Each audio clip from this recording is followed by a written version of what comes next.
JDT dengan kemenangan pada perlawanan pusingan pertama 4-0 diikuti keputusan seri 2-2 pada aksi Liga Super perlawanan yang kedua yang berlangsung pada 15 September lalu.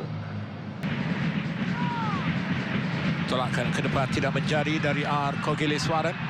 Satu percubaan jauh, cantik gol. Malam ini dia mencipta jumlah jaringan yang ke-40 untuk pasukan Harimau Selatan. Syami.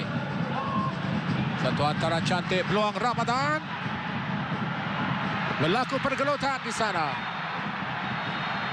Kalamullah Al-Hafiz diasak. Oh, satu gerakan menarik, peluang dan bagaimana? Oh, cantik diselamatkan. Pemain muda Darul Syam hampir-hampir dapat menewaskan Kalamullah sebentar tadi. Kuisan ke tepi, Shivan pilih percubaan dari Karim Mohamed. Mudah dibaca oleh Haziq. Apakah Kogi yang akan mengambil sepakan ini? Kogi, satu sepakan yang baik. Hong Wan membuka permainan untuk Syahrul San. Satu percubaan jauh dari Syahrul.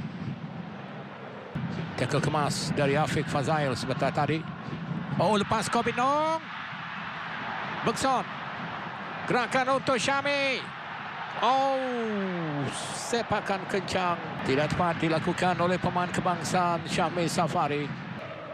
Bekson.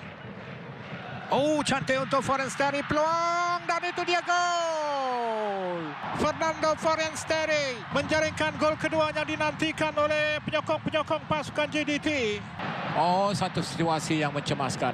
Hampir-hampir Mahali Jasuli dapat memecah kebuntuan untuk PJ City. Okey, baik, kita perkenalkan tetamu untuk bersama saya pada malam ini, Asmoi Bakiri yang mengangguk daripada tadi ini. Okey, ya. Okey. Down ke? Awak pula tanya saya tengah saya down ke tak? Okey, 6-0 sudah cukup menceritakan bahawa bagaimana JDT hari ini mereka menurunkan, saya rasakan ini bukan saja dekat second team, malahan boleh kita kategorikan sebagai third team. Kerana Hong Wan, Darul Syam, ada siapa lagi? Ramadan, Jody, Firoz Barudin, pemain Haziq.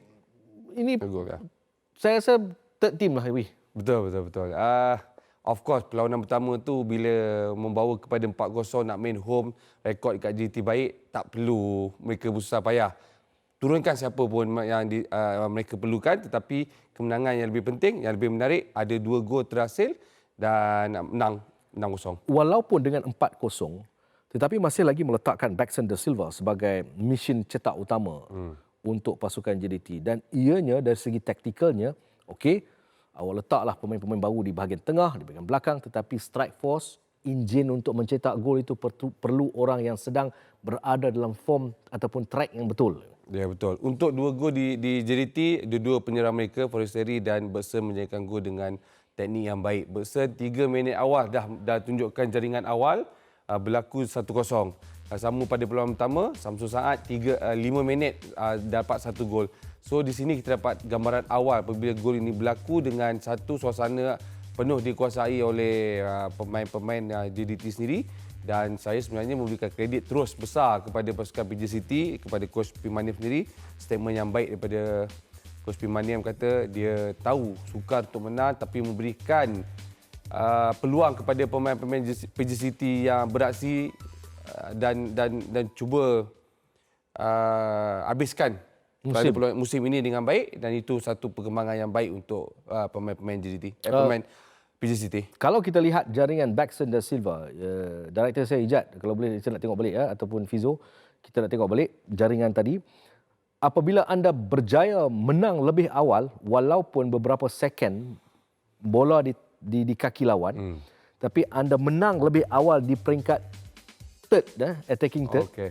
Awak lihat 2 sentuhan saja diperlukan oleh Baxter. Kualiti rembatan ini, bagaimana posture dan juga segala-galanya yang telah pun dimiliki oleh Baxter Da Silva. Betul. Intercept, Hong dapat bola terus kepada Baxter, tahan kaki dulu kanan, tapi dia ubah ke kiri dalam satu kedudukan untuk mencari angle yang besar. Kita boleh lihat teknik yang baik, satu tampanan pertama, Lencongan tu sebenarnya Abizal, dia rembatan dan lencong bola di sebelah kiri Karamullah, dan kita dapat lihat ini memang dia punya favourite. Bukan dalam D-box tetapi di luar D-box dia tentu melakukan rembatan tepat dan dia menjadikan gol. Hong Wan ni material defensive midfielder yang perlu diberikan perhatian oleh Kim Panggon. Ya, saya setuju. Kalau ada kat situ dengan tim Malaysia ada ialah dalam sebelum ni Syamil Kuti, Brenegan, ya, Azam. So dia boleh menempatkan diri tapi still berebut. Sebab pada saya berada dekat pasukan JDT untuk tempoh menggantikan tempat tu adalah tempat Nanso Insa. Sebenarnya dia dapat gambaran awal. Next the area tu is a Hong. Okey, kita tutup cerita tentang JDT kerana saya nak sentuh sedikit tentang PJCT.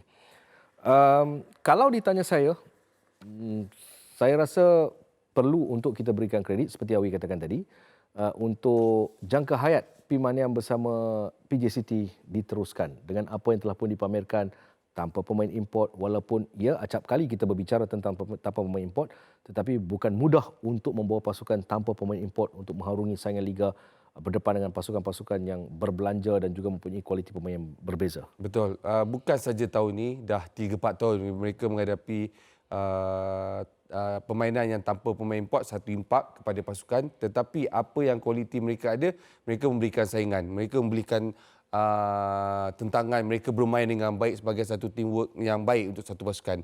Hasilnya terkeluarlah Darren Lock sebagai steel penjaring tempatan yang banyak membantu dalam pasukan JT dan meletakkan nama sebagai penjaring. Dan kita tahu bahawa kualiti pemain-pemain ini datangnya daripada sebenarnya pemain yang bekerja keras, kemudian pasukan underdog. Mereka tahu pada masa sama mereka boleh menang tapi dalam keadaan kekurangan pemain kualiti, tapi memberikan game yang baik. Tapi pada masa sama kita tahu sebab-sebab itulah yang menyebabkan mereka tak boleh pergi jauh, tetapi dalam bersaing dalam kita punya liga dan Piala Malaysia, ini ajalah hasil dia dan inilah keputusan yang coach P Maniam dapat. Saya rasa macam nama-nama seperti Mahali, Khairil Mohaimin, ini Kogi, Kumaran, Guru Sami. ya. Ini pemain yang perlu kekal bersama dengan pasukan PJCT walaupun dikabarkan Darren Lock sedang mencari rumah sewa di Kota Kinabalu. Betul. Itu tak boleh dinafikan offer ataupun pemindahan yang keluar. Darren kena keluar. Bagi saya itu satu tindakan yang betul ataupun perlu. Dan pemain-pemain lain juga memiliki peluang sebenarnya ditawarkan untuk kelab-kelab lain sebenarnya. Saya tengok kualiti mereka ada. Of course, cuma dalam satu pasukan yang tidak memiliki pemain import yang membantu sedikit ekstra. Tetapi untuk pemain-pemain by individu, saya rasa ramai. Bukan saja pemain-pemain tadi, tapi Karamullah juga ada pertahanan mereka. So saya rasa tak ada isu juga jika mereka keluar dan mendapatkan tempat di pasukan lain. Dan saya rasa kalau PJCT perlu tengok kepada pasukan-pasukan yang mempunyai feeder club tahun ini. Ya. Banyak feeder club kan. Jadi mereka masih lagi tercari-cari. Jadi saya rasa seperti biasa PJCT akan buat kerja lebih awal. Itulah yang dilakukan pada setiap tahun. Tidak seperti pasukan-pasukan tolak JDT, tolak Selangor dan sebagainya. Ada pasukan-pasukan tamat je Piala Malaysia, dia pun habislah tamatlah hidup dia kan. Lepas tu dia pun relax, seronok, pergi cuti apa. Bulan 12 baru start cari tim. Lepas tu mengamuk fan, mana tim tak siap-siap lagi. Jadi lebih baik, lebih afdal berehat pada waktu yang sesuai dan bekerja kembali kepada waktu yang sesuai. Tanpa buang masa, kita akan terus bersama dengan rakan tugas Fina Nasrum yang telah pun bersiap sedia di Stadium Sultan Ibrahim di Johor untuk memberikan laporan terkini tentang pertemuan JDT dan juga PJCT. Wow, dia pilih ayak lah belakang dia.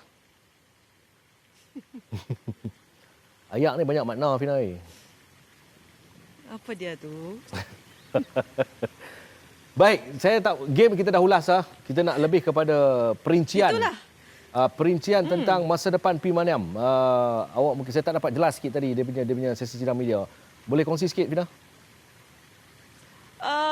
Okey, sebenarnya P Maniam sendiri sudah pun berkongsi dengan saya semalam ketika saya adalah jumpa P Maniam sekejap untuk bertanyakan apa plan beliau pada hari ini, dan adalah selit sikit untuk kelangsungan beliau bersama dengan PJCT musim hadapan, tetapi untuk ketika dan saat ini masih lagi belum ada sebarang tawaran rasmi yang diberikan oleh PJ City kepada Manyam.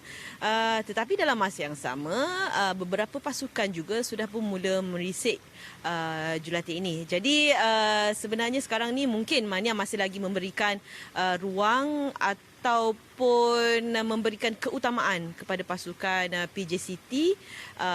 Sekarang ni kita hanya perlu tunggu apa laluan dan juga perjalanan yang akan diberikan oleh pihak pengurusan buat P Manyam, supaya sekurang-kurangnya kita masih dapat melihat apa yang mampu diberikan oleh Manyam, terutama melibatkan pemain-pemain yang boleh dikatakan sebagai pemain tempatan dan sekaligus mengarahkan mereka kepada skuad kebangsaan. Melalui sumber saya, satu ke utara, satu ke Borneo. Itu yang saya dapat maklumat lah. Okey. Satu di bawah, satu di atas. Dan satu ke Lembah Kelang.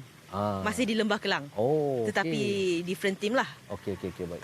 Kita biarkan benda itu berlegar di kotak pemikiran peminat-peminat. Okey. Game overall JDT walaupun second team tetapi tetap dominan JDT, Fina.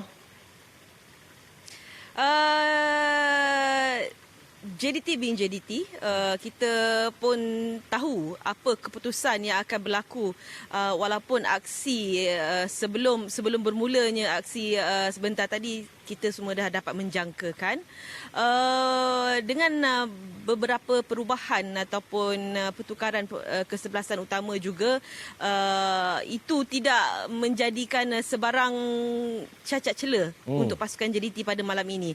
Tetapi seperti mana yang saya mahu katakan di sini adalah usaha yang dilakukan oleh PJ City sendiri mencerminkan mereka sebenarnya mahu mempertahankan maruah yang ada.